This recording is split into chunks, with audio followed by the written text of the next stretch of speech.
तो हेलो बच्चों, स्वागत करता हूँ आपका अपने यूट्यूब चैनल मैथ अड्डा पे।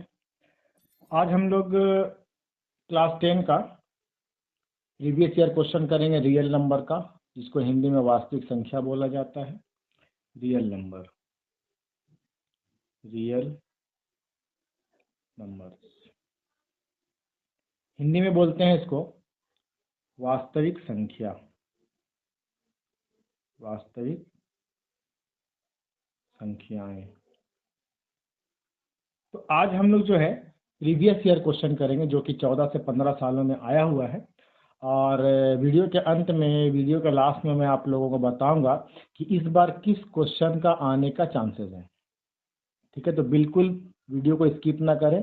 अगर ये आप लोग पढ़ लेते हैं तो आप लोग को आई थिंक इससे ज़्यादा क्वेश्चन बनाने का ज़रूरत नहीं पड़ेगा। तो स्टार्ट करेंगे हम लोग सबसे पहले एमसीक्यू क्वेश्चन से, जो कि प्रीवियस ईयर में आया हुआ है। इसको पहले हम लोग करते हैं, उसके बाद फिर हम लोग इसके आगे का क्वेश्चन को करेंगे। तो जैसा कि देख सकते हैं आप लोग, पहला क्वेश्चन मैं लिख चुका हूँ। एमसीक्यू क्वेश्चन है, 1 मार्क्स का है। क्वेश्चन लिखा हुआ 5005 का अभाज्य गुणनखंड है। The prime factorization of 5005 is, क्या होगा। तो बहुत आसान तरीके से हम लोग इसको कर सकते हैं। 5005 का हम लोग प्राइम फैक्टराइजेशन करेंगे। तो जैसे कि आप लोग को मालूम है कि 1 के प्लेस पे 5 है, तो ये 5 से डिविजिबल है। तो 5 से जब हम लोग डिवाइड करेंगे तो 5 1 5, 0 0 5 1 5। अब ये किससे डिविजिबल है, ये आप लोग को देखना होगा कि किस नंबर से ये हम लोग को है जो कि डिविजिबल है। तो मैं बता दूं आपको कि जब भी इस टाइप का नंबर हो 1001 ये रिपीट करे, फिर 001 रहे, तो इस टाइप का नंबर जैसे 5005 है या फिर 4004 है, तो ये सब नंबर जो होता है वो 11 से डिविजिबल होता है ना। तो सोचना नहीं है ज़्यादा।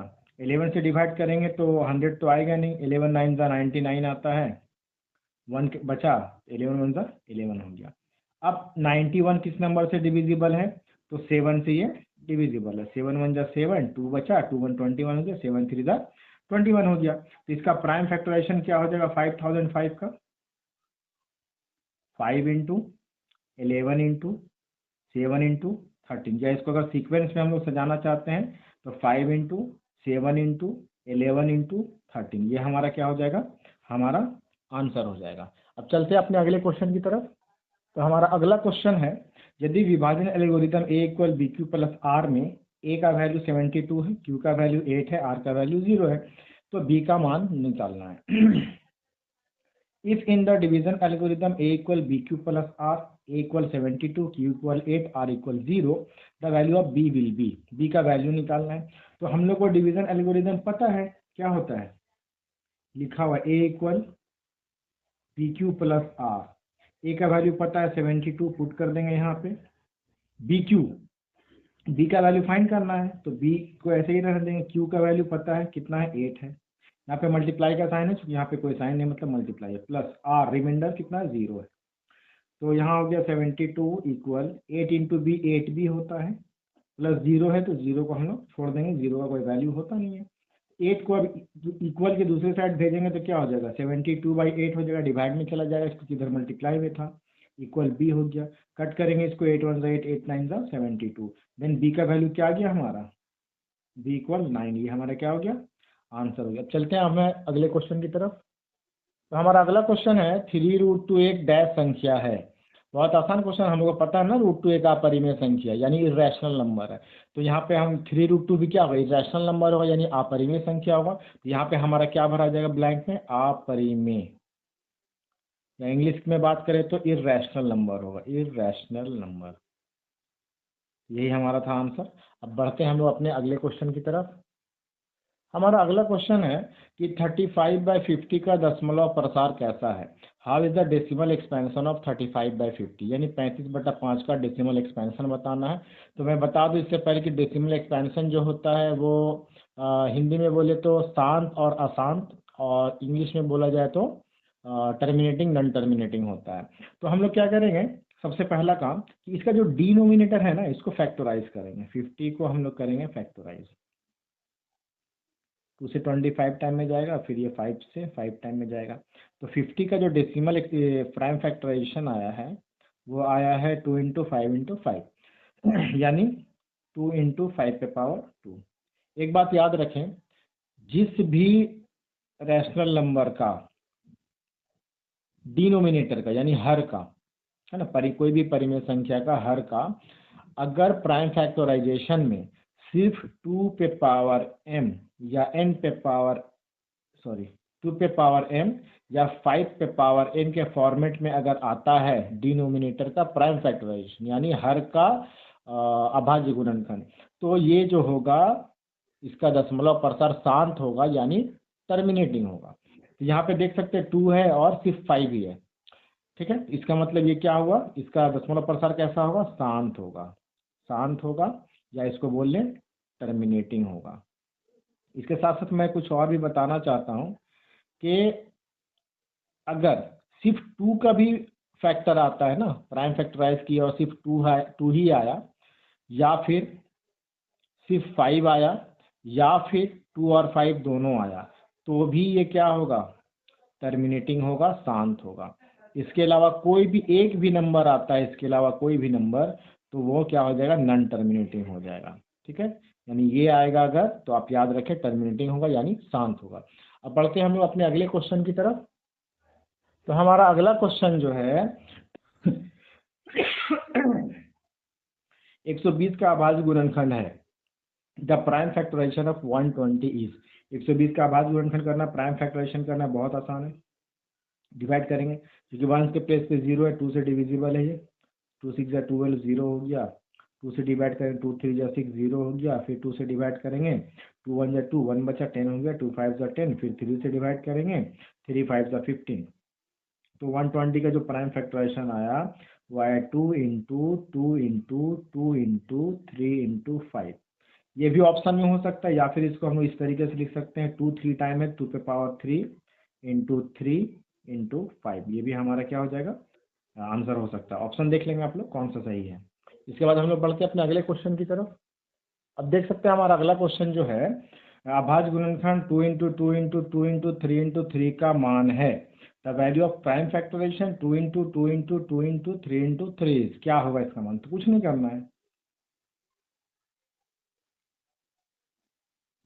इस तरीके से लिखेंगे, मल्टीप्लाई कर देंगे, कितना आएगा 2 2 ज़ा 4 4 2 ज़ा 8 8 3 ज़ा 24 24 3 ज़ा 72। यही हमारा हो जाएगा आंसर। अब हमारा अगला क्वेश्चन है 6 और 20 का एचसीएफ है। The HCF of 6 and 20, 6 and 20 का एचसीएफ निकालना है। तो एचसीएफ निकालने का तरीका बेहद आसान है, पता होगा आप लोग को, हम लोग प्राइम फैक्टराइजेशन से निकालते हैं। तो 6 का प्राइम फैक्टराइजेशन क्या होगा, 2 इंटू 3, 2 3 या 6 होता है, और 20 को हम लोग क्या लिख सकते हैं, 2 इंटू 2 इंटू 5। देख सकते हैं यहाँ पे निकाल के दिखा दे रहा हूँ, 2 से डिवाइड करेंगे 10 आएगा, फिर 2 से डिवाइड करेंगे 5 आएगा, है ना, प्राइम फैक्टरेशन आया ना। तो एचसीएफ क्या होता है, जो कॉमन फैक्टर होता है, ये कॉमन है, और कुछ मिल रहा है नहीं मिल रहा, तो यहाँ पे 2 मिल रहा है, तो 2 हमारा क्या हो जाएगा, एचसीएफ हो जाएगा, यही हमारा क्या है, आंसर है। तो हमारा अगला क्वेश्चन है क्वेश्चन नंबर 8 कि किसी पूर्णांक m के लिए प्रत्येक विषम संख्या का रूप है। For some integer m every odd integer is of the form, m के फॉर्म में कौन सा नंबर होगा जो कि हमेशा विषम होगा यानी ऑड होगा। तो जरा m ले लेते हैं, अगर सिर्फ m हम लोग लेंगे तो m इक्वल तो कुछ भी हो सकता है, कोई भी इंटीजर हो सकता है, 1 हो सकता है, 2 हो सकता है, 3 हो सकता है, 4 हो सकता है। तो 1 तो ऑड आ जाएगा, बट 2 क्या इवन हो जाएगा, 3 तो ऑड आ जाएगा लेकिन 4 क्या होगा, इवन हो जाएगा, नहीं हो सकता। अब लेते हैं 2m, तो m के जगह अगर 1 रखेंगे तो 2 इंटू 1 क्या हो जाएगा, 2, इवन हो गया। m के जगह अगर हम लोग 2 रखते हैं तो 2 इंटू 2 कितना हो जाएगा, 4 हो जाएगा, है ना। अगर m के जगह हम लोग 3 रखते हैं तो 2 इंटू 3 क्या हो जाएगा, 6 हो जाएगा। इस तरीके से हम लोग कर सकते हैं। तो ये सारा नंबर देख सकते हैं आप लोग, इवन नंबर आ रहा है यानी सम संख्या आ रहा है। तो सम तो लेना नहीं है, विषम लेना है हम लोग को, ऑड नंबर लेना है। अब लिखते हैं m+1 में पुट करके देखते हैं। अगर m का वैल्यू 1 लेते हैं तो 1+1 2 आता है, इवन हो गया, सम संख्या हो गया। अगर m का वैल्यू 2 लेते हैं तो 2+1 3 आ रहा है, ऑड नंबर आ जा रहा है यानी विषम संख्या आ जा रहा है, ये भी नहीं ले सकते हम लोग। अब हम लोग देखते हैं 2m+1 में। अब देखिए 2 इंटू एम का वैल्यू अगर 1 लेते हैं +1 करते हैं, क्या आएगा, 2 इंटू 1 2 +1 कितना आया, 3 आया। अगर m का वैल्यू 2 लेते हैं तो 2 इंटू 2 +1, 2 2 ज़ा 4 +1 कितना आया, 5 आया। देख सकते हैं दोनों कंडीशन में ही मेरा विषम संख्या या ऑड नंबर है, यानी हमारा आंसर जो होगा ये होगा जितना भी विषम संख्या होता है और नंबर होता है वो 2m+1 के फॉर्म में होता है। तो यहाँ तक हमारा प्रीवियस ईयर का MCQ क्वेश्चन था, 8 क्वेश्चन था यहाँ पे। और इसके बाद हम लोग करेंगे कुछ शॉर्ट क्वेश्चन। हमारा अगला क्वेश्चन जो है, जो कि लघु उत्तरीय प्रश्न शॉर्ट क्वेश्चन है, सब सारा प्रीवियस ईयर है। यहाँ पे देख सकते हैं लिखा हुआ अभाज्य गुणनखंड विधि द्वारा 510, 510 और 92 का HCF और LCM निकालें। By prime factorization method find the HCF and LCM of 510 and 92। तो सबसे पहले हम लोग को प्राइम फैक्टराइजेशन मेथड से अभाज्य गुणनखंड विधि से हम लोग को निकालना है HCF और LCM। तो सबसे पहले हम लोग क्या करेंगे, दोनों को फैक्टराइज करेंगे, ठीक है, प्राइम फैक्टराइज। तो इसको 2 से डिवाइड करेंगे, 2 2 ज़ा 4, 1 बचा, 2 5 ज़ा 10, 1 बचा, 2 5 ज़ा 10। फिर 5 से करेंगे, 5 5 ज़ा 25, 5 1 ज़ा 5। 3 से करेंगे, 3 1 ज़ा 3, 2 बचा, 3 7 ज़ा 21। 17 तो 17 के टेबल में आता है, इतना ही हो गया। अब इसको करते हैं, 2 से करेंगे 46 आएगा, फिर 2 से करेंगे तो 23 आएगा। तो 510 का प्राइम फैक्टराइजेशन हम लोग लिखे तो आया 2 × 3 × 5 × 17, सीक्वेंस में लिख दिए। 92 का आया हमारा 2 × 2 × 23।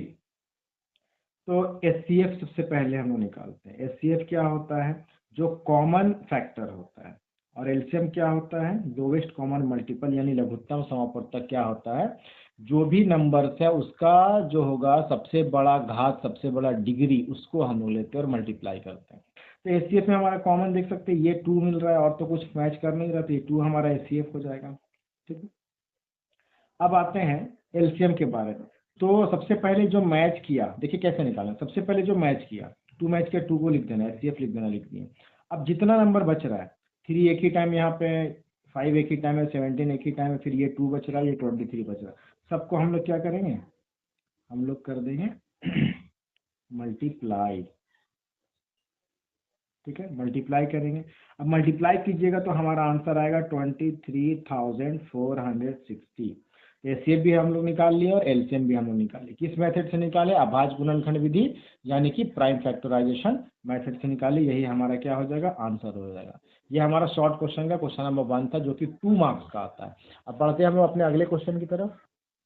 अब देख सकते हैं हमारा जो अगला क्वेश्चन है, क्वेश्चन नंबर 2, 124 और 148 का HCF यूक्लिड विभाजन एल्गोरिदम का प्रयोग करके ज्ञात कीजिए। Use Euclid division algorithm to find the HCF of 124 and 148। तो यूक्लिड डिवीजन एल्गोरिदम होता क्या है, यूक्लिड विभाजन एल्गोरिदम होता क्या, ये ध्यान से देखें। हम लोग बचपन में डिवाइड करने सीखे थे और उसको चेक करने का तरीका सीखे थे, वो था ये, डी इक्वल होता था डिविडेंड इक्वल, डीवीडी लिख देते हैं इसको, डीवीडी इक्वल होता था डिवाइजर इनटू कोशेंट और प्लस रिमाइंडर। यही है हमारा एल्गोरिदम और इसी से हम लोग इसको बनाएंगे। तो बच्चों यहाँ पे दोनों में बड़ा नंबर कौन है, 148। तो हम लोग सबसे पहले पता है क्या करेंगे, सबसे पहले हम लोग एक रफ में, एग्जाम में जब आए तो रफ में क्या करेंगे कि डिवीजन मेथड से यानी भाग विधि से हम लोग निकालेंगे इसका HCF। इस तरीके से याद होगा आप लोग को। तो 124 के टेबल में 148 तो आता नहीं, 1 टाइम में लगाएंगे तो 124 आएगा, माइनस करेंगे बचेगा 4, यहाँ बचेगा 2, फिर इसको उठा के यहाँ लेके आएंगे 1। अच्छा पहले इतना काम कर लेते हैं। तो 148 को किससे डिवाइड किया हम लोग, 124 से, तो यहाँ लिखा गया 124, ठीक है, डिवाइजर हो गया, इनटू कितना बार में हम लोग डिवाइड किए, 1 टाइम में 1 से मल्टीप्लाई करें क्योंकि क्वोशेंट हो गया, प्लस रिमाइंडर क्या बचा, शेषफल क्या बचा, 24। ठीक है, अब हम लोग क्या कर रहे हैं, 124 को डिवाइड कर रहे हैं, किससे, 24 से। अब किसको डिवाइड करें, 124 को किससे डिवाइड करें, तो 24 से, इनटू कितना बार में करेंगे, 24 5 जा होता है 120, माइनस करेंगे 4 बचेगा, ठीक है। तो 24 से कितना बार में डिवाइड किए, 5 टाइम में, तो 5 यहाँ लिखेंगे, प्लस रिमाइंडर क्या बचा था हमारा 4। ये हो गया हमारा काम। अब इस 24 को यहाँ उठा के लेके आएंगे हम लोग, तो 4 के टेबल में 24 कितना टाइम में आता है, 6 टाइम में आता है, ये पूरा पूरा कट हो गया, यानी यहाँ पे 0 बचा। तो अब किसको हम लोग डिवाइड किए थे, 24 को किससे डिवाइड किए थे, 4 से, कितना टाइम में डिवाइड हुआ, 6 टाइम में, क्या रिमाइंडर बचा, 0 शेषफल बचा। तो हमारा एचसीएफ क्या होता है, लास्ट टाइम जिससे हम लोग डिवाइड करते हैं, लास्ट टाइम किससे डिवाइड किया हम लोग, 4 से। ये 4 हमारा क्या हो जाएगा, एचसीएफ हो जाएगा। यही हमारा क्या होगा आंसर। बिल्कुल इस तरीके से एग्जाम में बनाइए, ये रफ जरूर कीजिएगा, इससे क्या होगा जल्दी बना सकेंगे आप लोग, गड़बड़ नहीं होगा। अब हमारा अगला क्वेश्चन जो है 26 और 91 का अभाज्य गुणनखंड विधि द्वारा एलसीएम निकाले, find the LCM of 26 and 91 by the prime factorization method. Prime factorization method से यानी अभाज्य गुणनखंड विधि से हम लोग को 26 और 91 का एलसीएम निकालना है। तो सबसे पहले प्राइम फैक्टराइज करेंगे 26 का, तो क्या आएगा, 2 से करेंगे, 2 1 2, 2 3 6। अब तो 13 तो प्राइम नंबर है, अभाज्य नंबर है, अभाज्य संख्या है। और 91 को करेंगे तो आई थिंक ये 7 से डिवाइड होगा और ये 13 टाइम में होगा। ठीक है, तो 26 को फैक्टराइज किए तो आया 2 इंटू 13। 91 को फैक्टराइज किए तो आया 7 इंटू 13। एलसीएम क्या होता है, सबसे पहले ये देखिए, मैच क्या कर रहा है, 13 मैच कर रहा है, 13 लिख लिए पहले। बचा क्या, यहाँ 2 बचा, यहाँ क्या बचा, 7 बचा। तो हमारा आंसर क्या आ जाएगा, बहुत आसान है, मल्टीप्लाई कर लेंगे हम लोग, हमारा आंसर आएगा 182। ये हमारा क्या हो गया, आंसर हो गया। तो बच्चे देख सकते हैं आप लोग कि हमारा ये जो क्वेश्चन है ना, उसमें लिखा हुआ है कि दर्शाइए कि धनात्मक समपूर्णांक 4q या 4q प्लस 2 के रूप में होता है जहाँ q एक पूर्णांक है। इंग्लिश में पढ़ते हैं, show that any positive even integer is of the form 4q और 4q plus 2 where q is some integer. तो इसको इंग्लिश और हिंदी दोनों में मैं बता रहा हूँ, ध्यान से देखेंगे। सबसे पहले हम लोग लिखेंगे let A is an integer. A क्या है, एक इंटीजर। अगर हिंदी की बात करें तो क्या लिख सकते हैं, माना कि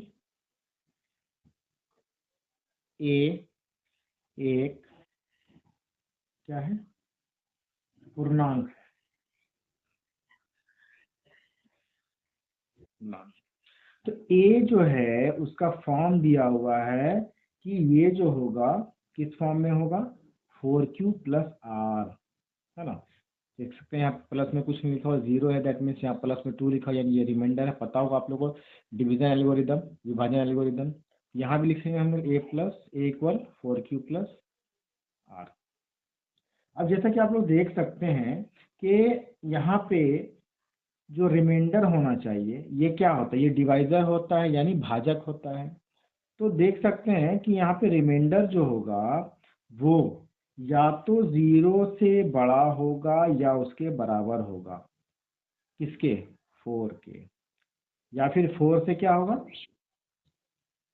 इसको ऐसे नहीं लिखेंगे, ऐसे लिख देते हैं। रिमाइंडर जो होगा वो या तो 0 से बड़ा होगा या इक्वल होगा 0 से, है ना।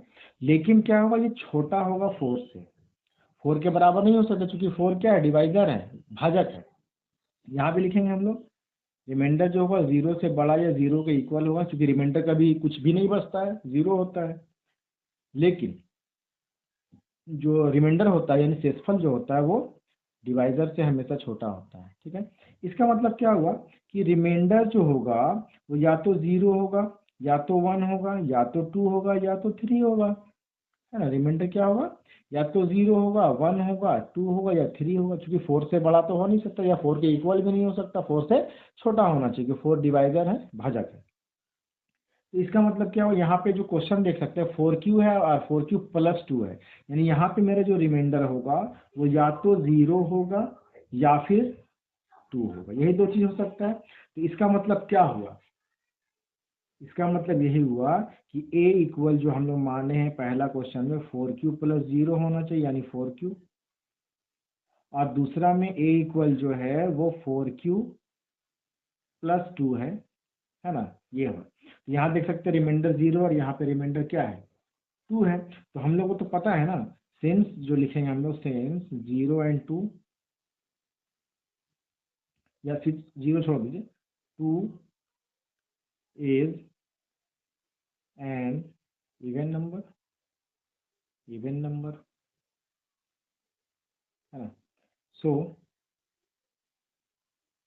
So so every any positive integer number, जो यहाँ पे लिखा हुआ है ना, any positive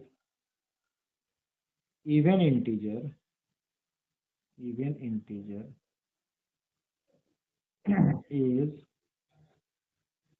is of the form 4q और 4q plus 2। अब पुट करके भी देख सकते हैं आप लोग, चेक भी कर सकते हैं ना। अगर q की जगह कोई भी नंबर ले ले हम लोग, है लिखा हुआ where q is some integer, कोई भी इंटीजर हो सकता है, सिर्फ पॉजिटिव होना चाहिए क्योंकि पॉजिटिव हम लोग को लेना है। तो आप लोग देखेंगे जीरो ऐड करें तो इवन नंबर ही आएगा, और यहाँ भी अगर हम लोग कोई भी इंटीजर पुट करेंगे तो भी इवन नंबर है। बस इतना आप लोग को लिखना है। हिंदी में लिखेंगे तो क्या लिखेंगे, तो यहाँ पे लिख सकते हैं ए इक्वल क्या हो सकता है, 4q प्लस 0 होगा, या फिर ए इक्वल होगा 4q प्लस 2। क्यों क्यों ये ले रहे, यहाँ पे लिखा हुआ है, इसके बारे में बात हो रहा है। यहाँ पे नंबर ये भी हो सकता है 4q+1, 4q+3, लेकिन 1 और 3 क्या है, 1 और 3 ऑड नंबर है, लेकिन 0 और 2 क्या है, इवन नंबर में आता है, इसलिए हम लोग इसको लिखेंगे। यहाँ पे लिखेंगे सिंस 2 1, क्योंकि 2 1 सम संख्या है, सम संख्या है, इसलिए धनात्मक सम पूर्णांक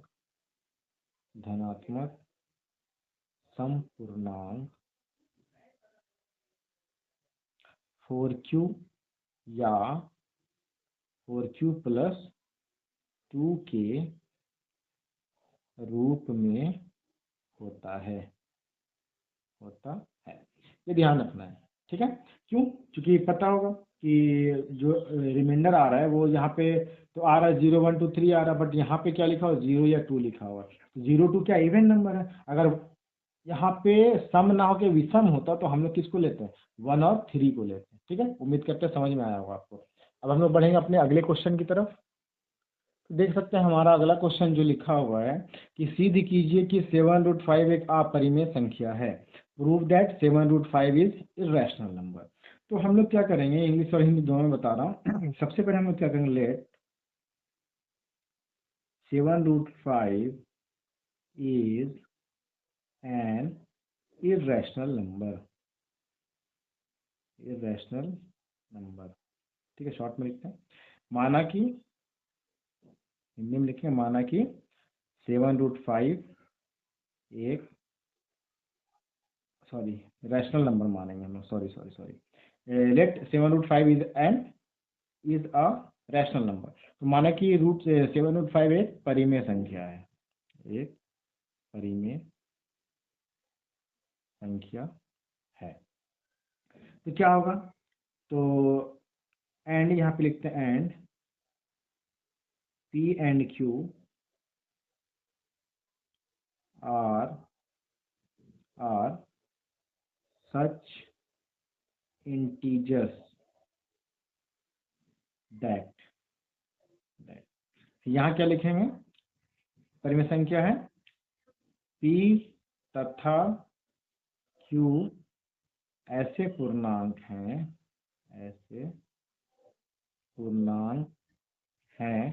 कि, जरा देखिएगा 7√5 को हम लोग माने परिमेय संख्या, और तो P/Q के रूप में, P/Q के फॉर्म में होता है। यहाँ भी सेम चीज लिखेंगे हम लोग, है ना।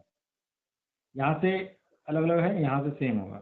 7√5 इक्वल क्या होगा, P/Q माने। अब क्या करना, 7 को इधर भेजना है, यहाँ बच गया √5 इक्वल में क्या होगा P, अब बाय में क्या हो जाएगा, Q पहले से था, 7 आ जाएगा तो क्या हो जाएगा 7Q। अब हम लोग क्या करना है, ये हम लोग पता है कि बाय में जो होता है Q इक्वल 0 नहीं होता है ना, Q इक्वल 0 नहीं होना चाहिए, ये परिमेय संख्या का रूल है, रैशनल नंबर का रूल है। अब क्या करेंगे, अब हम लोग देख सकते हैं सिंस P एंड Q हम लोग को क्या माने थे, इंटीजर माने थे। P and Q are integers है ना, यानी P तथा Q, क्योंकि P तथा Q पूर्णांक हैं, सो 7Q is also an integer, ये भी पूर्णांक होगा, है ना। हिंदी में लिखेंगे सो, इसलिए 7Q भी एक पूर्णांक है। ठीक है, लेकिन जरा ध्यान से देखेंगे अगर हम लोग कि इधर √5 है, अब हमको पता है कि √5 क्या है, अपरिमेय संख्या, इर्रेशनल नंबर है, तो हम लोग लिखेंगे since √5 is an irrational number. ठीक है, √5 is an irrational number. So our prediction हम लोग प्रिडिक्शन क्या किए थे, यही ना किए थे कि 7√5 क्या है, एक रैशनल नंबर, लेकिन हमारा प्रिडिक्शन गलत हो गया ना। So our prediction that 7√5 is a rational number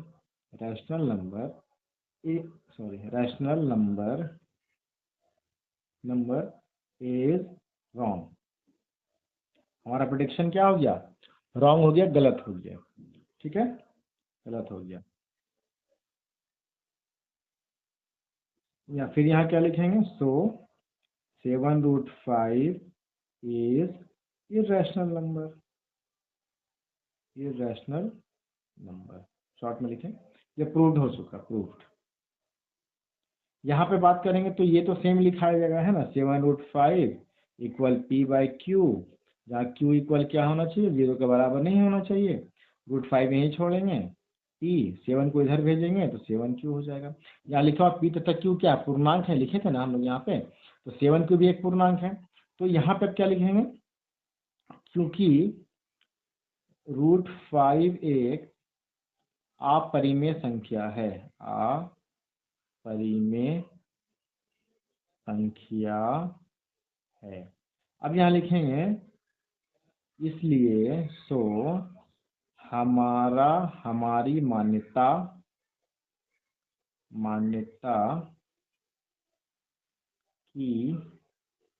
है कि 7√5 एक परिमेय संख्या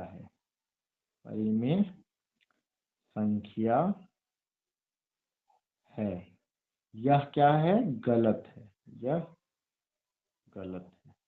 ठीक है, इसलिए 7√5 एक अपरिमेय संख्या है, अपरिमेय संख्या है। ये हो गया प्रमाणित, हम लोग लिख देंगे प्रमाणित। तो इस तरीके से इसको हम लोग को बनाना है। ठीक है, अब बढ़ते हैं अगले क्वेश्चन की तरफ। तो बच्चों देखते हैं अब हम लोग अपना अगला क्वेश्चन है ना, शॉर्ट क्वेश्चन का क्वेश्चन नंबर 6। क्वेश्चन लिखा हुआ 96 और 404 का अभाज्य गुणनखंड विधि द्वारा HCF ज्ञात कीजिए। Find the HCF of 96 and 404 by the prime factorization method. Prime factorization method से करना अभाज्य गुणनखंड विधि से, तो क्या करेंगे हम लोग, सबसे पहले 96 को प्राइम फैक्टराइज करेंगे और 404 को भी करेंगे।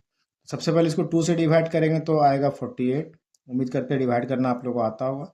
2 से डिवाइड करेंगे 24 आएगा, फिर 2 से डिवाइड करेंगे 12 आएगा, फिर 2 से डिवाइड करेंगे तो 6 आएगा, फिर 2 से डिवाइड करेंगे तो 3 आएगा। इसको 2 से करते हैं, 2 2 4 0 2, जिस नंबर से डिवाइड होगा उसी से हम लोग को डिवाइड करना। ठीक है, फिर 2 से करेंगे तो आएगा 1 0 1। अब ये किससे डिवाइड होगा, तो आई थिंक मेरे हिसाब से तो किसी और से डिवाइड नहीं होने वाला है। ठीक है, तो 96 को प्राइम फैक्टराइज किया तो क्या आया हमारा, 2 into 2 into 2 into 2 into 2 into 3, और 404 का क्या आया, 2 इंटू 2 इंटू 101। तो सबसे पहले HCF निकालते हैं हम लोग, HCF ही निकालना है। तो HCF क्या हो, जो मैच कर रहा है। यहाँ देखिए 1 2, यहाँ भी 1 2, यानी 1 2 यहाँ से आया और 1 2 यहाँ से आया, आंसर क्या हो गया 4। यही हमारा क्या है आंसर। अब बढ़ते अपने अगले क्वेश्चन की तरफ। तो देख सकते हैं यहाँ पे हमारा जो क्वेश्चन नंबर 7 लिखा हुआ, किसी परेड में 616 सदस्यों वाली एक सेना की टुकड़ी को 32 सदस्यों वाली एक आर्मी बैंड के पीछे मार्च करना है।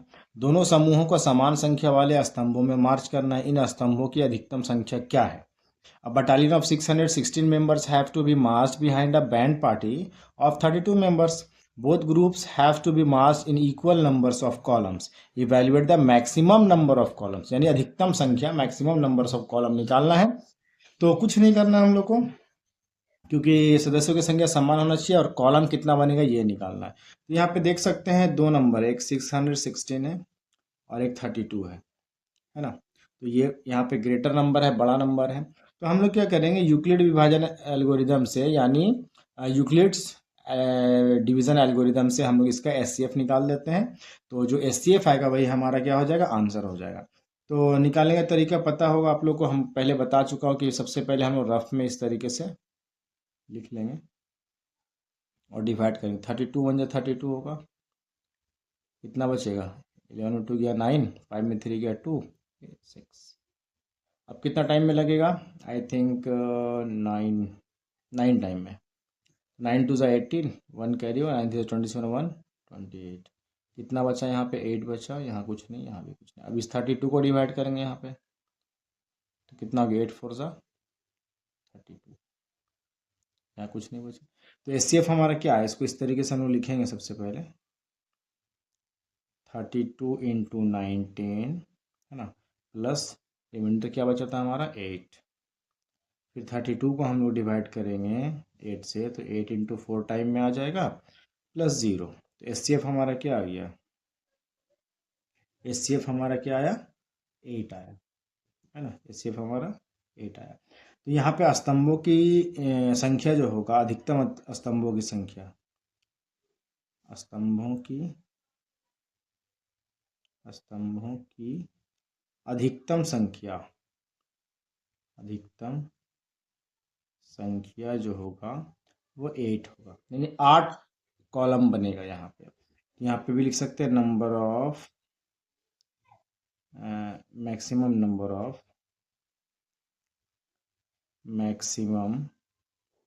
नंबर ऑफ कॉलम्स क्या हो जाएगा, 8 हो जाएगा। तो यही हमारा क्या हो जाएगा, आंसर हो जाएगा।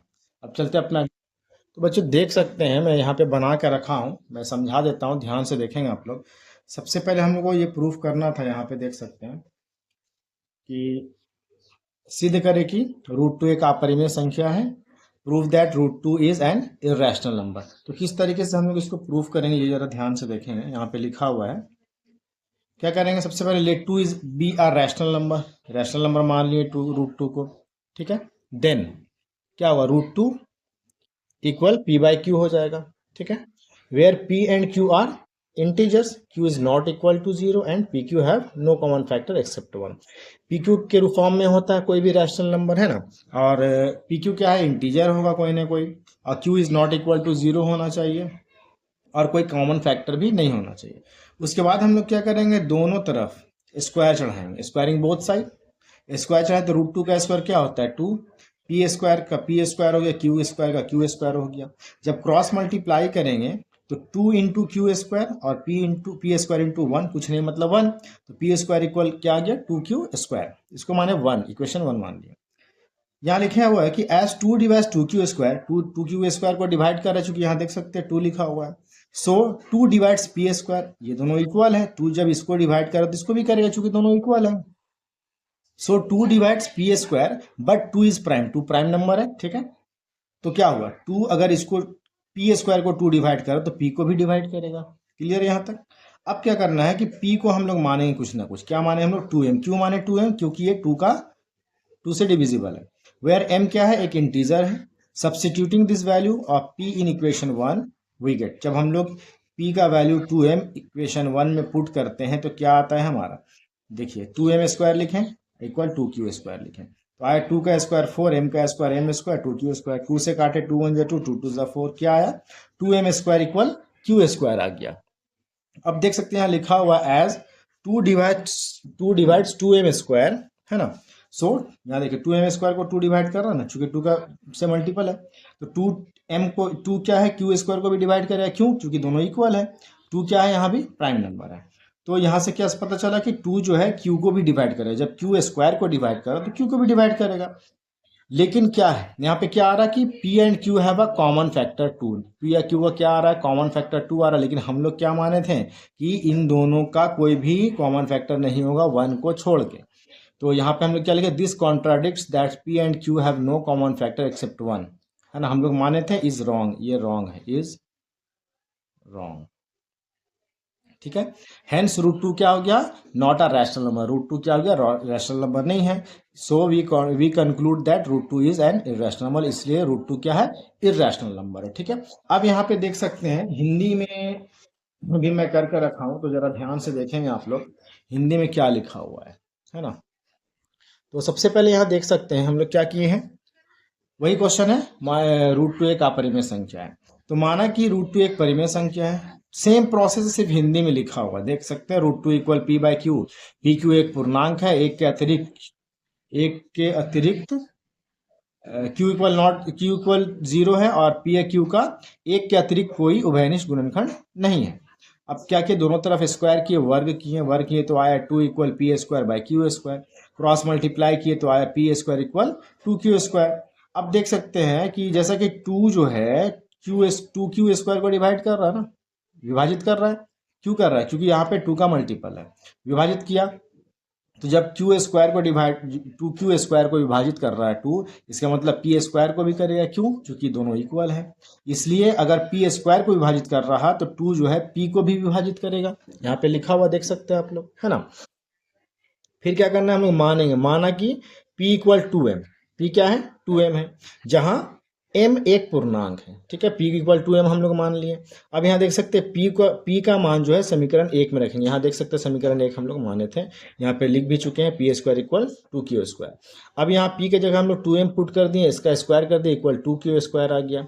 अब आगे देखते हैं हम लोग, यहाँ देख सकते हैं, है ना। तो यहाँ आया 4m square equal 2q square, 2 से काटे 2 1 2 और 2 2 4, तो 2m square equal q square आ गया। देख सकते हैं जैसा कि 2 जो है 2m स्क्वायर को विभाजित कर रहा है, इसलिए 2 जो है q स्क्वायर को भी विभाजित करेगा। क्यों करेगा, क्योंकि दोनों इक्वल है, इसलिए 2 जो है q को भी विभाजित करेगा, है ना, क्योंकि q स्क्वायर को कर रहा तो q को भी करेगा। तो क्या हुआ, 2 जो है p तथा q का उभयनिष्ठ गुणनखंड हो गया। लेकिन हम लोग क्या माने थे कि दोनों का उभयनिष्ठ गुणनखंड एक के अलावा कुछ नहीं होगा, है ना। तो हमारी मान्यता क्या है, गलत है कि p और q का कोई उभयनिष्ठ गुणनखंड है, इसलिए रूट 2 क्या हो गया, एक अपरिमेय संख्या हो गया। यहाँ पे ध्यान रखें, रूट 2 हो, रूट 5 हो या रूट 7 हो, सबको बिल्कुल इसी तरीके से बनाना, इसी तरीके से हम लोगों को लिखना है। ठीक है। अब इस बार जो है, इस बार के एग्जाम में 2024-25 के बोर्ड के एग्जाम में ये क्वेश्चन आने का चांसेस 100% है। रूट 2, रूट 5 या रूट 7 इसको प्रूफ करने का चांसेस बहुत ज़्यादा है, इसलिए आप लोग इसको बिल्कुल ध्यान से करेंगे। अब चलते हैं हम लोग अपने अगले क्वेश्चन की तरफ। अब देख सकते हैं हमारा अगला क्वेश्चन जो है वो लिखा हुआ है, यूक्लिड विभाजन एल्गोरिदम का प्रयोग करके 420 और 272 का एचसीएफ ज्ञात करें। Find HCF of 420 and 272 using Euclid's division algorithm. बहुत आसान सा क्वेश्चन है, मैं पहले बता चुका, सबसे पहले इसको रफ वर्क में हम लोग को कर लेना है ना। छोटे नंबर से बड़े नंबर को डिवाइड करेंगे, 1 टाइम में डिवाइड होगा, 272 आएगा, माइनस करेंगे, यहाँ 8 बचेगा, यहाँ 4 बचेगा, यहाँ 1। अब इसको यहाँ उठा के लेके आएंगे 272 को, फिर ये 1 टाइम में डिवाइड होगा, माइनस करेंगे, 4 बचेगा, यहाँ 2 बचेगा, यहाँ 1 बचेगा। फिर इसको यहाँ लेके आएंगे, इसको डिवाइड करेंगे 1 टाइम में, 124, माइनस करेंगे, यहाँ 4 बचेगा, यहाँ 2 बचेगा। फिर इसको यहाँ लेके आएंगे 124 को, 5 टाइम में 120 आएगा, बचेगा 4, यहाँ कुछ नहीं बचेगा। फिर 24 को लेके आएंगे यहाँ पे, 4 6 24, पूरा ये डिवाइड हो चुका है। ये है विभाजन विधि से एचसीएफ निकालना, डिवीजन मेथड से एचसीएफ निकालना। अब हम लिखेंगे किस तरीके से, यहाँ लिखेंगे सबसे पहले 420, इसको डिवाइड किए सबसे पहले 272 से, कितना टाइम में किए, 1 टाइम में, रिमाइंडर क्या बचा, यानी शेषफल क्या बचा, 148। अब हम लोग 272 को डिवाइड किए हैं, यहाँ पे देख सकते हैं, है ना, किससे किए, 148 से। तो 148 से विभाजित किए तो कितना बार में किए, 1 एक बार में किए, प्लस रिमाइंडर क्या बचा, शेष क्या बचा, 124, यहाँ पे हम लोग लिख देंगे। फिर हम लोग किसको डिवाइड किए, 148 को डिवाइड किए, 148 को डिवाइड किए, किससे किए, 124 से किए। 124 कितना बार में लगाए, 1 टाइम में, मेरा रिमाइंडर क्या बचा, शेष क्या बचा, 24। फिर हम लोग 124 को डिवाइड किए, किससे डिवाइड किए, 24 से, कितना बार में डिवाइड किए, 5 टाइम में, 5 बार में, 5 यहाँ लिखेंगे, प्लस रिमाइंडर क्या बचा था हमारा, 4, यहाँ पे लिखेंगे 4। फिर हम लोग 24 को डिवाइड किए, किससे डिवाइड किए, 4 से किए, तो 4 से किए इंटू कितना टाइम में किए, कितना बार में किए, 6 बार में किए, 6 टाइम में, रिमाइंडर क्या बचा, कुछ नहीं, मतलब 0 बचा। यहाँ पे मेरा लास्ट हो गया। तो हमारा एचसीएफ क्या होता है? एचसीएफ होता है लास्ट टाइम जिससे हम लोग डिवाइड करते हैं, विभाजित करते हैं, वो हमारा एचसीएफ होता है। यहाँ पे 4 हमारा क्या हो गया? एचसीएफ हो गया। यही हमारा क्या हो गया? आंसर हो गया। ठीक है, बहुत अच्छा क्वेश्चन है। इसके बाद हम लोग बढ़ते हैं अपने अगले क्वेश्चन की तरफ।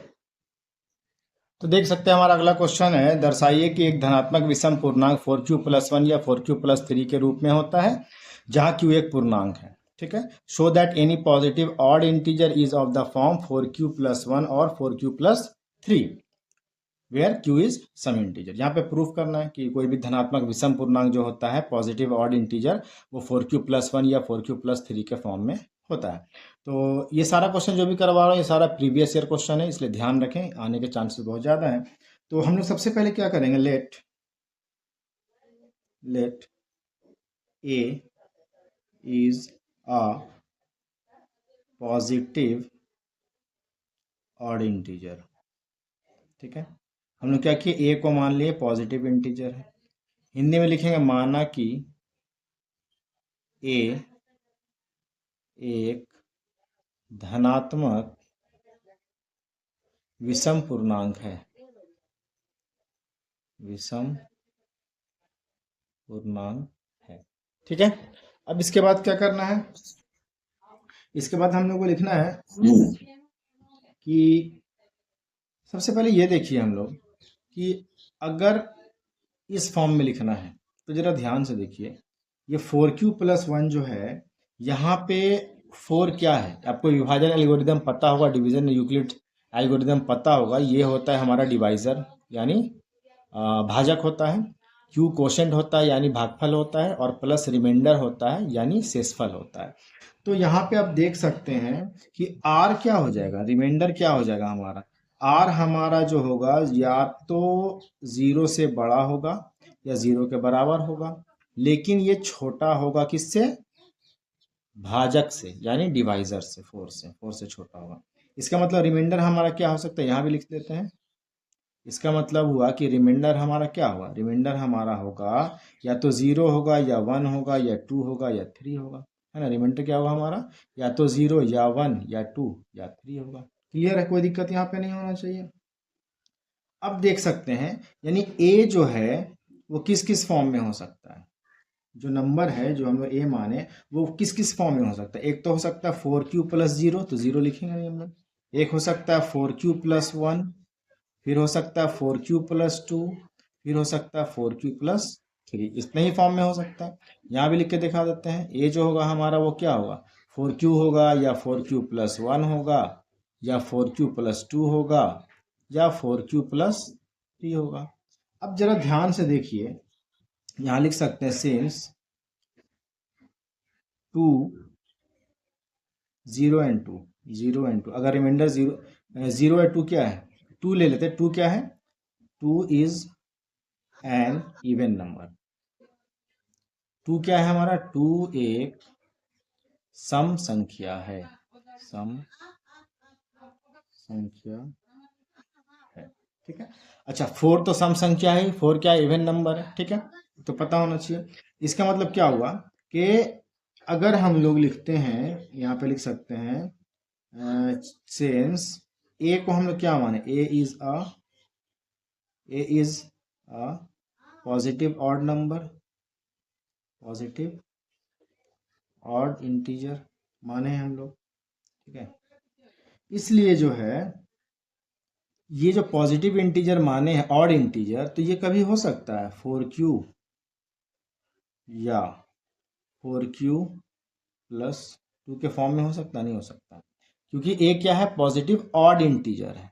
क्या है, क्योंकि ए जो है, ए एक धनात्मक विषम पूर्णांक है, धनात्मक विषम पूर्णांक है ना। इसलिए यहाँ लिख सकते हैं सो 4q या 4q और सो, अच्छा इसको ऐसे लिख देते हैं, so it is not in the form of 4q और 4q+2। इस फॉर्म में हो नहीं सकता क्योंकि 4 भी इवन है और 2 भी इवन है ना, नहीं हो सकता है। यहाँ भी लिख सकते हैं सिंस सो कि जो है यह 4Q और 4Q प्लस 2 के रूप में नहीं हो सकता, नहीं हो सकता। क्यों नहीं हो सकता? पहले लिख चुका हूँ। 2 क्या है? एक सम संख्या। 2 से 4 भी डिविजिबल है, 2 भी डिविजिबल है ना। तो फिर ये इतना लिखने के बाद फिर सीधा सीधा लिख देना है। इसलिए so every positive odd integer in the form of 4Q plus 1 और 4Q plus 3। ठीक है, बस इतना ही काम हम लोग करना है। यहाँ भी लिख सकते हैं हम लोग, इसलिए सभी धनात्मक विषम पूर्णांक 4Q प्लस 1 या 4Q प्लस 3 के रूप में होता है। बस इतना काम हम लोग करना है। उम्मीद करते हैं आप लोग को समझ में आएगा, इंग्लिश और हिंदी दोनों में। अब बढ़ते हैं हम लोग अपने अगले क्वेश्चन की तरफ। तो हमारा अगला क्वेश्चन है, सिद्ध कीजिए 6 प्लस रूट 2 एक अपरिमेय संख्या है। Prove that 6 plus root 2 is irrational. तो यहाँ पे हम लोग क्या करेंगे, सबसे पहले इंग्लिश हिंदी दोनों में बता रहा हूँ। Let 6 plus root 2 is a rational number, ठीक है। माना कि 6 प्लस रूट 2 एक परिमेय संख्या है, एक परिमेय संख्या है, ठीक है। अब हम लोग को क्या करना है, देखना है यहाँ पे। तो यहाँ पे क्या होगा, 6 plus root 2 equal p by q लिखेंगे हम लोग, क्योंकि जो रैशनल नंबर होता है वो पी बाई क्यू के फॉर्मेट में होता है ना। तो यहाँ भी लिख सकते हैं हम लोग 6 plus root 2 equal p by q. अब हम लोग यहाँ पे क्या लिखेंगे, यहाँ लिखेंगे where p q are positive integer,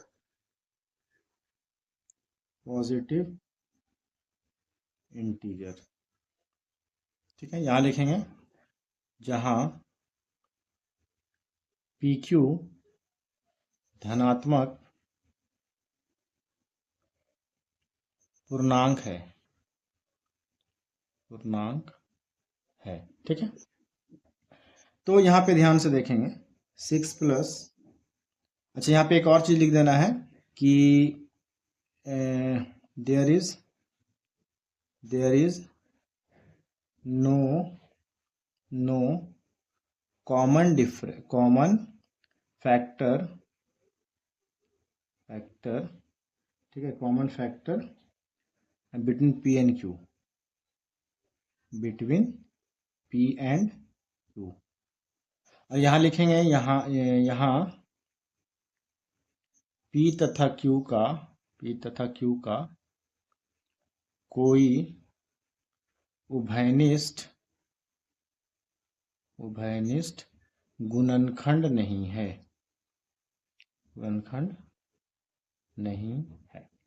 तो अब जरा देखिए यहाँ क्या है, 6 plus root 2 equal p by q है। हम लोग क्या करें, सबसे पहले 6 को उधर भेजेंगे, इधर भेजेगा रूट 2 इक्वल क्या हो जाए पी बाई क्यू, और ये प्लस में था इधर माइनस में चला जाएगा। तो रूट 2 इक्वल क्या हो जाए पी, ये मैं बता चुका हूँ कि अगर एक नंबर में बाई रहता है तो हम लोग सीधा इसको मल्टीप्लाई कर देते हैं, गुना कर देते हैं। तो 6Q बाई में Q, यहाँ भी उसी तरीके से हम लोग लिखेंगे 6 plus root 2 equal p by q. तो यहाँ पे हो जाएगा root 2 equal p by q minus 6। तो रूट 2 इक्वल क्या हो जाएगा P, मल्टीप्लाई करेंगे 6Q माइनस 6Q, बाई में क्या हो जाएगा Q हो जाएगा।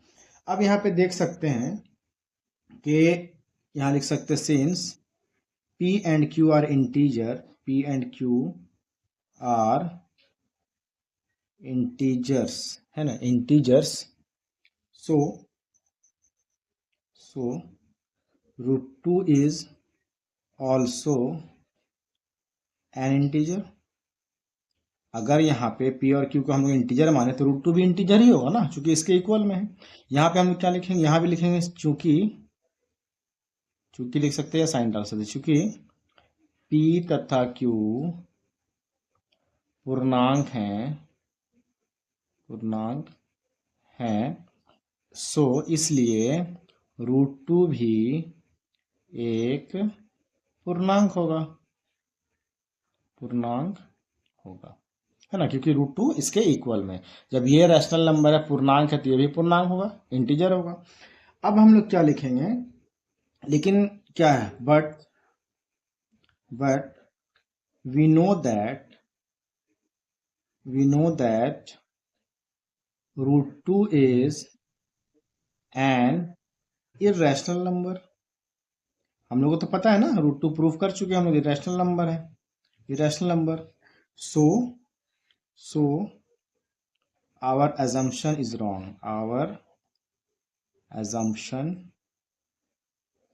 is wrong, wrong, है ना। so 6 plus √2 is irrational number।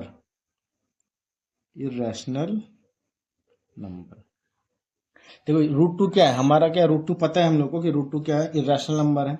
और √2 के इक्वल में लिखा हुआ p-6q by q, यानी इसको हम लोग रैशनल माने थे, लेकिन हम लोग को पता है कि √2 इरेशनल है, इसलिए जो है 6 plus √2 भी क्या होगा, इरेशनल नंबर होगा। यहाँ पे क्या लिखेंगे, यहाँ भी वही लिखेंगे, लिखा हुआ चूंकि p तथा q पूर्णांक है, तो √2 भी एक पूर्णांक होगा। लेकिन यहाँ पे हम लोग लिखेंगे,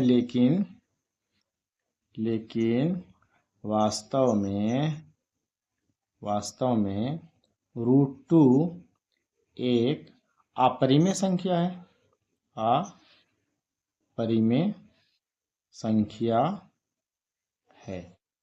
पता है ना, √2 एक अपरिमेय संख्या है, इसलिए हमारी मान्यता गलत है। हम लोग माने थे ना कि 6 plus √2 एक परिमेय संख्या है, तो यहाँ पे आ रहा √2 का अपरिमेय संख्या है, यानी हमारा मानना ये गलत है, इसलिए क्या होगा, 6 plus √2 एक अपरिमेय संख्या है। तो इस तरीके से हम लोग प्रूफ कर दिए कि 6 plus √2 क्या है, एक अपरिमेय संख्या है। ठीक है, अब हम लोग चलेंगे अपने अगले क्वेश्चन की तरफ, क्वेश्चन नंबर 12। तो बच्चों देख सकते हैं हमारा अगला क्वेश्चन है, यूक्लिड विभाजन एल्गोरिदम का प्रयोग करके 4052 और 12576 का एचसीएफ ज्ञात करें। एचसीएफ निकालना है हम लोग को, तो मैं पहले बता चुका हूं। सबसे पहले आप लोगों को तो ये मालूम है कि यूक्लिड विभाजन विधि होता क्या, डिवीजन एल्गोरिदम होता क्या, है ना। Find the HCF of 4052 and 12576 using Euclid's division algorithm. सबसे पहले हम बताए थे आप लोग को कि रफ वर्क कर लेंगे। सबसे पहले ये रफ वर्क, इस तरीके से डिवीजन मेथड से हम लोग एचसीएफ निकाल लेंगे। पहले ये रफ वर्क पहले करेंगे, तो कितना टाइम में लगेगा, आई थिंक 3 टाइम में। तो 3 2 = 6, 3 5 = 15, 1 12 माइनस करेंगे हम लोग, 0 बचेगा, यहाँ 2 बचेगा, यहाँ 4 बचेगा, यहाँ कुछ नहीं, यहाँ भी कुछ नहीं बचेगा। तो सबसे पहले इसको लिख लेते हैं, क्या लिखाएगा, हम लोग डिवाइड करेंगे, है ना, बड़े नंबर को छोटे नंबर से। तो 12,576 को डिवाइड कर रहे हैं हम लोग, यानी भाग लगा रहे हैं 4052 से। कितना टाइम में लगा है, 3 टाइम में, तो 3 से मल्टीप्लाई करेंगे। रिमाइंडर यानी शेष क्या बचा हमारा 420, तो 420 यहाँ पे हम लोग लिख देंगे। इसके बाद हम लोग क्या करेंगे, यहाँ पे अब इसको लेके आएंगे 4052 को। ठीक है, तो आई थिंक ये 9 टाइम में डिवाइड होगा। तो 9 0 = 0, 9 2 = 18, 1 कैरी, 9 4 = 36 और 137 माइनस करेंगे, 2 बचेगा, 15 में 8 माइनस होगा, 7 बचेगा, 9 में 7 माइनस होगा, 2 बचेगा, यहाँ पे कुछ नहीं बचेगा। अब इसको हम लोग लिख लेते हैं, किसको डिवाइड किए हम लोग, 4052 को। किससे डिवाइड कर रहे हैं, 420 से। कितना टाइम में डिवाइड किए, तो 9 टाइम में डिवाइड किए, 9 बार में भाग लगाए हैं, प्लस रिमाइंडर यानी शेष क्या बचा हमारा 272। अब हम लोग क्या करेंगे, इस 420 को उठा के यहाँ लेके आएंगे, वन टाइम में डिवाइड होगा 272, माइनस करेंगे, यहाँ पे 8 बचेगा, यहाँ पे 11 में 7 जाएगा 4 बचेगा, यहाँ 3 में 2 जाएगा 1 बचेगा। तो यहाँ पे अब हम लोग किसको डिवाइड करेंगे, 420 को किससे डिवाइड कर रहे हैं, 272 से। कितना बार में डिवाइड किए, वन टाइम में 1 से मल्टीप्लाई किए, प्लस रिमाइंडर शेष क्या बचा 148। अब हम लोग डिवाइड करेंगे 272 को, ये भी वन टाइम में लगेगा 148, ठीक है। माइनस करेंगे, माइनस करने पे क्या बचेगा, 12 में 8 जाएगा 4 बचेगा, 6 में 4 जाएगा 2 बचेगा, और 2 में 1 जाएगा 1 बचेगा। फिर हम लोग किसको डिवाइड करेंगे, अच्छा पहले यहाँ लिख लेते हैं। अब डिवाइड कर रहे हैं किसको, हम लोग 272 को लिख लिए, किससे डिवाइड कर रहे हैं, 148 से। कितना टाइम में किए, वन टाइम में। रिमाइंडर क्या बचा, शेष क्या बचा हमारा 124। तो यहाँ पे जगह नहीं है इसलिए यहाँ पे कर रहा हूँ। 124 से अब किसको हम लोग डिवाइड करेंगे, इसको 148 को। तो ये भी वन टाइम में होगा, तो 124 आएगा, माइनस करेंगे 4 बचेगा, यहाँ 2 बचेगा, यहाँ कुछ भी नहीं बचेगा। तो अब हम लोग किसको डिवाइड कर रहे हैं, 148 को कितना से कर रहे हैं, 124 से 124 से। तो 124 गुना कितना बार में कर रहे हैं, एक बार में, 1 से मल्टीप्लाई करेंगे, प्लस रिमाइंडर शेष क्या बच रहा 24। अब फिर इस 124 को यहाँ उठा के लेके आएंगे, ये डिवीजन मेथड है, यानी भाग विधि से एचसीएफ निकालना। तो उसी को हम लोग इस तरीके से लिखते हैं, तो ये डिवीजन एल्गोरिदम होता है। डिवीजन एल्गोरिदम क्या होता है, जो डिविडेंड होता है, डिविडेंड इक्वल, यहाँ पे लिख के दिखा देता हूँ, यहाँ पे लिख देता हूँ, डिविडेंड इक्वल, डीवीडी लिखते हैं, डिविडेंड इक्वल क्या होता है, divisor into quotient plus remainder. यानी भाजक बराबर जो होता है वो होता है, नहीं सॉरी, भाज्य बराबर जो होता है वो होता है भाजक गुना भागफल और प्लस करते हैं शेष को। ये लिखना नहीं है, ये बस ऐसे ही बता दिया हूँ मैं, ठीक है। तो अब 24 से डिवाइड करेंगे 124 को, तो 5 टाइम में लगेगा 120 आएगा, क्या बचेगा रिमाइंडर 4। इसको लिख लेते हैं यहाँ पे, 124 को डिवाइड कर रहे हैं हम लोग, किससे कर रहे हैं भाई, तो 24 से कर रहे हैं। कितना टाइम में किए, 5 टाइम में, 5 यहाँ लिखेंगे, प्लस रिमाइंडर हमारा शेष क्या बचा 4 बचा, यहाँ पे लिख देंगे 4। अब इस 24 को डिवाइड करेंगे 4 से, कितना टाइम में जाएगा, 6 टाइम में जाएगा, ये पूरा डिवाइड हो चुका है, ठीक है। तो किसको डिवाइड किया हम लोग, 24 को किए, किससे किए, 4 से किए, कितना टाइम में किए, 6 टाइम में किए, रिमाइंडर क्या बचा, शेष क्या बचा 0 बचा। जैसे ही 0 बचा, यहाँ तक हमारा प्रोसेस खत्म हो गया। अब लास्ट टाइम किससे डिवाइड किया हम लोग, 4 से, तो एचसीएफ हमारा क्या हो जाएगा, 4 हो जाएगा। यही हमारा क्या हो जाएगा, आंसर हो जाएगा। तो उम्मीद करता हूँ समझ में आता होगा। चलिए बढ़ते हैं अपने अगले क्वेश्चन की तरफ। तो अब हम लोग देखेंगे क्वेश्चन नंबर 13, लिखा हुआ यूक्लिड विभाजन परिमेयिका का प्रयोग करके दर्शाइए कि किसी धनात्मक पूर्णांक का घन 9m+1 या 9m+8 के रूप में होता है। Show that cube of any positive integer in the form of 9m, 9m+1 और 9m+8 by using Euclid division algorithm. तो सबसे पहले हम लोग क्या करेंगे, late a is an integer, ये हम लोग एक इंटीजर मान लिए, यहाँ पे हिंदी में लिखते हैं माना कि a एक पूर्णांक है, ठीक है। तो यहाँ पे हम लोग देख सकते हैं a इक्वल क्या होगा, किस फॉर्म में होता है, इस फॉर्म में होता है ना। जैसे मान लेते हैं BQ प्लस R, B क्या हो गया हमारा, डिवाइजर, ठीक है, यानी भाजक। Q क्या हो गया, कोशेंट यानी भागफल, और प्लस R क्या हो गया, रिमाइंडर यानी शेषफल। यहाँ भी लिखेंगे हम लोग a इक्वल मान लिए BQ प्लस R, ठीक है। अब हम लोग देख सकते हैं कि यहाँ पे ये भी मालूम होगा कि यहाँ पे जो रिमाइंडर होगा वो क्या होगा, रिमाइंडर जो होगा वो बड़ा होगा या बराबर होगा 0 का, या तो छोटा होगा b से यानी भाज्य से, ठीक है। यहाँ भी लिख सकते हैं हम लोग 0 और b क्या है, b हमारा क्या है, b है भाजक, जिससे हम लोग डिवाइड करते हैं, डिवाइजर जिसको बोला जाता है। अब यहाँ पे हम लोग लिख सकते हैं, मान लेते हैं, फिर लिखेंगे लेट b इक्वल 3, b को हम लोग 3 मान लिए। जब b को 3 मानेंगे तो नंबर क्या होगा, ए इक्वल क्या हो जाएगा 3q प्लस आर होगा ना, है ना। यहाँ लिखेंगे माना कि b इक्वल 3, तो नंबर मेरा क्या बनेगा 3q प्लस आर, ये ना बनेगा। अब यहाँ से हम लोगों को क्या समझ में आ रहा है, यहाँ से ये समझ में आ रहा है कि ये डिवाइजर है, भाजक है, तो मेरा जो रिमाइंडर होगा वो 0 से बड़ा या 0 के बराबर होगा, लेकिन 3 से छोटा होगा, है ना। इसका मतलब यही होगा ना, रिमाइंडर जो होगा वो 0 से बड़ा या बराबर बराबर या छोटा होगा किससे 3 से, क्योंकि 3 मेरा क्या है भाजक है, इससे अब डिवाइड करना है हमको, हमेशा 3 से छोटा होना चाहिए, ठीक है। अब हम लोग क्या करेंगे, अब लिखेंगे सो आर इक्वल मेरा क्या हो सकता है, या तो 0 होगा या 1 होगा या 2 होगा, है ना। सो आर इक्वल क्या हो जाएगा, या तो 0 या तो 1 या तो 2, चूंकि 3 से छोटा होना चाहिए और 0 के बराबर भी हो सकता है, 0 से बड़ा भी हो सकता है, ठीक है। अब यहाँ पे हम लोग क्या करेंगे, लिखना है सबसे पहले, तो ए इक्वल क्या हो सकता है हमारा, या तो होगा 3q प्लस 0, तो लिखेंगे नहीं, छोड़ देते हैं 3q, या होगा 3q प्लस 1, या होगा 3q प्लस 2, बस इसी फॉर्म में हो सकता है चूंकि रिमाइंडर तो यही है ना। सो ए इक्वल क्या हो सकता है, सो ए इक्वल क्या हो सकता है 3q प्लस 1 या फिर 3q प्लस 2, ठीक है। अब हम लोग को चूंकि क्यूब निकालना है, घन निकालना है, तो हम लोग क्या करेंगे, इसमें क्यूब चढ़ाएंगे। सबसे पहला नंबर हमारा क्या है, सबसे पहला नंबर है a इक्वल 3q, ठीक है। इसमें हम लोग क्या करेंगे, अब यहाँ से सेम जाएगा, इसलिए मैं एक ही पेज में बना दूंगा, ठीक है। यहाँ से सेम जाएगा, ठीक है, यहाँ से हिंदी रहे इंग्लिश रहे सेम जाएगा, जो लिखना रहेगा वो मैं इंग्लिश और हिंदी दोनों में बता दूंगा। यहाँ पे क्यूब चढ़ाते हैं हम लोग, इधर भी चढ़ा दिए और इधर भी चढ़ा दिए, तो ए क्यूब इक्वल क्या हो गया, 3 का क्यूब क्या होता है, 3 3 ज़ा 9, 9 3 ज़ा 27, 27 क्यूब हो गया, ठीक है।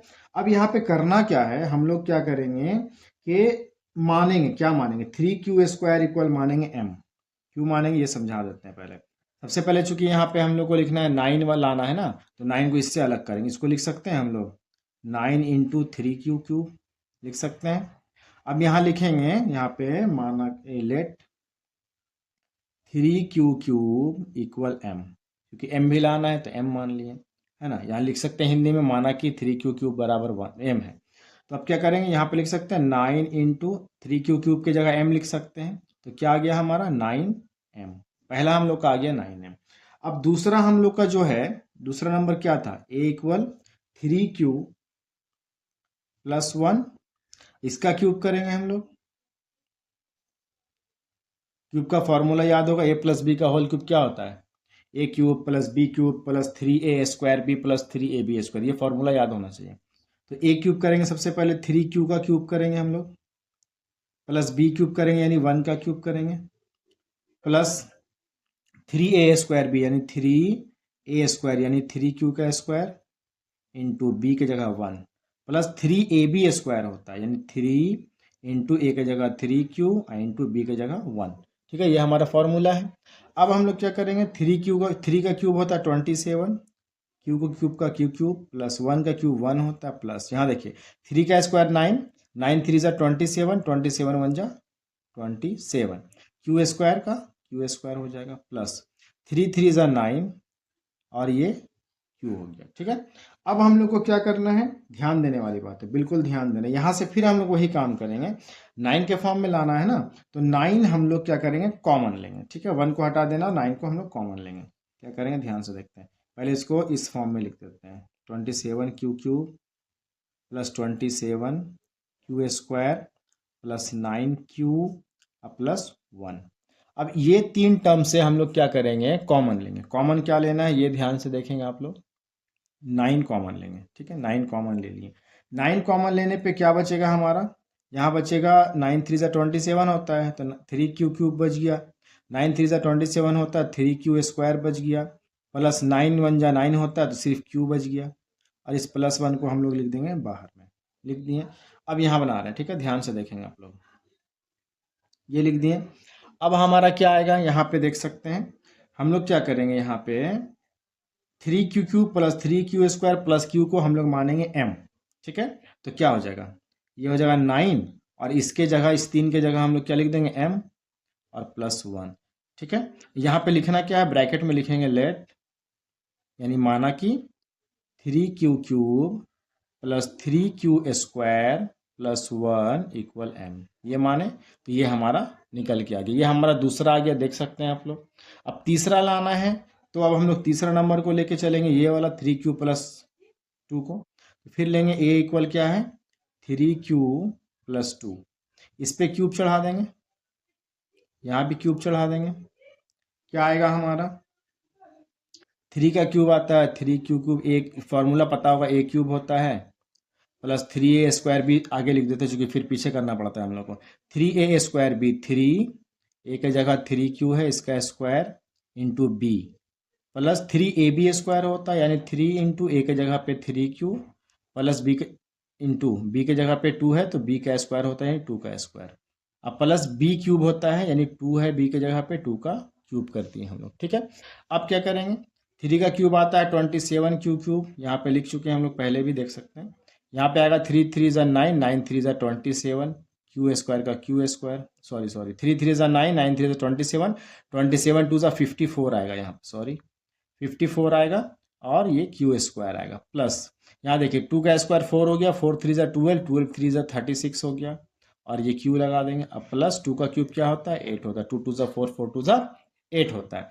अब यहाँ फिर वही काम करेंगे हम लोग, क्या करेंगे 9 हम लोग लेंगे कॉमन, बचेगा क्या, यहाँ बचेगा 3q क्यूब क्योंकि 9 3 ज़ा 27 होता है, यहाँ बचेगा 9 6 ज़ा 54 होता है, 6 लिखेंगे यहाँ पे, और 9 4 ज़ा 36 होता है तो यहाँ पे 4q लिखेंगे, प्लस 8 को बाहर ही रखेंगे।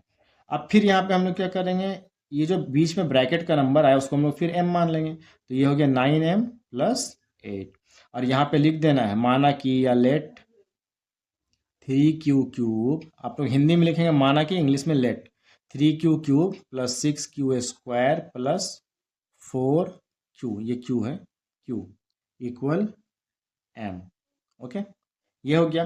अब यहाँ देख सकते हैं क्यूब किए तो 9m आया, 9m प्लस 1 आया, और 9m प्लस 8 आया, तो यहाँ से हम लोग क्या बोल सकते हैं, so we say that cube of any positive integer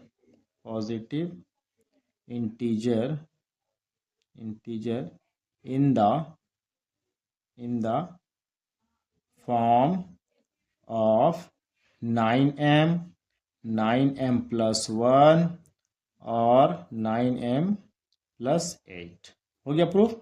Hindi में क्या लिखेंगे, अतः हम कह सकते हैं कि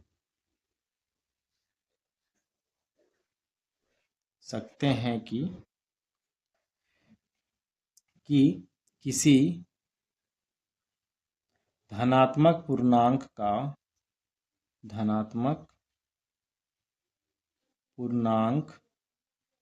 का घन है ना, यानी क्यूब 9m प्लस 1 तथा 9m प्लस 8 के रूप में होता है। तो इस तरीके से अतः हम कह सकते हैं कि किसी धनात्मक पूर्णांक का घन 9m प्लस 1 9m प्लस 8 के रूप में होता है। तो ये हम बहुत अच्छे से बता चुके हैं और उम्मीद करते हैं आप लोगों को समझ में आया होगा। तो चलते हैं अपने अगले प्रीवियस ईयर क्वेश्चन की तरफ। तो हमारा अगला क्वेश्चन है, सिद्ध कीजिए कि 3 प्लस 2 रूट 5 एक अपरिमेय संख्या है। Show that 3 plus 2 root 5 is an irrational number. तो बहुत शॉर्टकट में बताता हूँ, ध्यान से देखेंगे। सबसे पहले क्या करेंगे, माना कि लेट, हिंदी में इंग्लिश में लिख रहे हैं, let 3 plus 2 root 5 is a rational number. Hindi में क्या लिखेंगे, माना कि 3 प्लस 2 रूट 5 एक परिमेय संख्या है।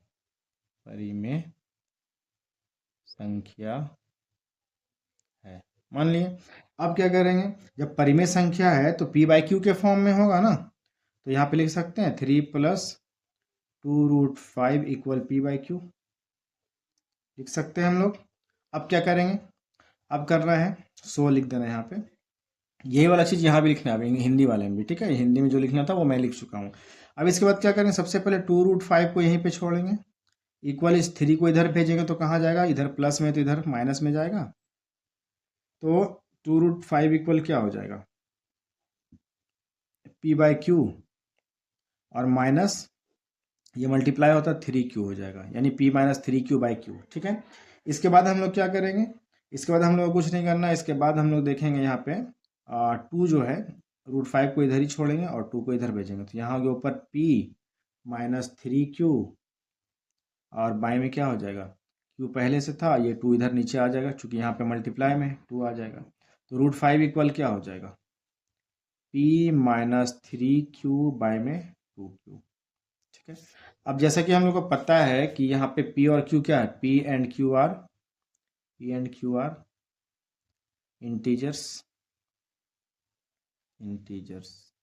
यहाँ भी लिख सकते हैं p तथा q पूर्णांक है।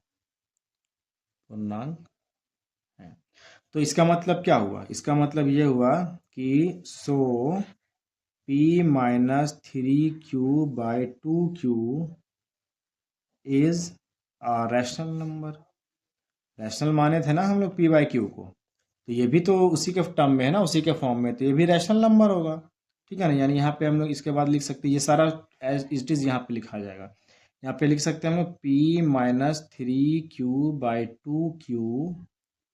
3q/2q एक परिमेय संख्या है, अतः लिख देना है यहाँ पे, अतः एक परिमेय संख्या है, परिमेय संख्या है। अब देख सकते हैं कि इसका मतलब क्या हुआ, अगर ये परिमेय संख्या इसके इक्वल में ये है बराबर में, तो ये भी एक परिमेय संख्या होगा। तो लिखेंगे सो √2 is also a rational number. यहाँ लिखेंगे सो √5 भी एक परिमेय संख्या है, परिमेय संख्या। बिल्कुल धीरे धीरे समझा रहा हूँ, आप जब वीडियो देखें तो 2x में देख सकते हैं या 1.5x में देख सकते हैं, बस समझ में आना चाहिए इसलिए धीरे धीरे बता रहा हूँ। तो यहाँ पे क्या है, यहाँ लिख सकते हैं हम हमारी मान्यता, sorry, so our assumption is wrong, बिल्कुल शॉर्ट में रॉन्ग। हमारी मान्यता क्या होगी, गलत है, तो हम लिख सकते हैं हमारी मान्यता गलत है। क्या मान्यता गलत है, क्या माने थे कि 3 + √5 2√5 क्या है, परिमेय संख्या, ये ना माने थे, तो ये गलत है। तो यहाँ लिख देंगे फिर सो 3 + 2√5, अच्छा यहाँ पे एक लाइन यहाँ पे लिख दीजिएगा, वी नो दैट, यहाँ पे we know that √5 is an irrational number, ये लिख देना है। यहाँ पे भी लिख दीजिएगा, हम जानते हैं कि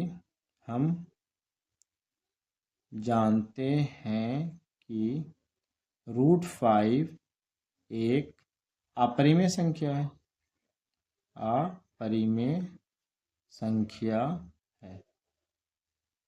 यहाँ पे क्या आया कि √5 एक परिमेय संख्या है, लेकिन हम जानते हैं कि √5 एक अपरिमेय संख्या है, ठीक है। इसलिए क्या हो गया, हमारी मान्यता गलत हो गई। तो सो 3 + 2√5 इज एन इर्रेशनल नंबर, हो गया प्रूफ। यहाँ भी लिख देंगे हमारी मान्यता गलत है, अतः 3 + 2√5 एक अपरिमेय संख्या है,